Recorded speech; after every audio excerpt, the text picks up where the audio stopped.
here from Uniquely Creative, showing you our new card making kit. It's called Days of December. It's a beautiful Christmas card making kit. Let me show you very quickly what's in the kit. So first of all, when you open it up, you have this printout, which has got all of the cards designs to get you started. You get the Days of December creative cuts. You get a little mini cut apart sheet. This one uses die number 4 if you want to use a die. This is the little collection pack. Got some kind of goldy ribbon, some beautiful champagne rhinestones, and a packet of card and envelopes. Let me just show you the cards to get you started.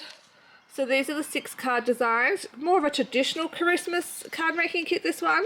Beautiful cards. This one here has got these cute little reindeers. They're oh so cute. And we've got the little Father Christmas as well. So really cute cards. This one will get everybody started with their card making. So we also have, if you want to add on, this is an extra card making cut apart sheet. This one uses die number 6. I haven't used that in the kit, but that one does go well.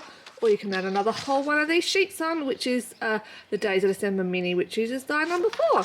Card making kits are just $27. You can buy these from the 5th of December, and we hope you enjoy this new card making kit. Thanks, guys.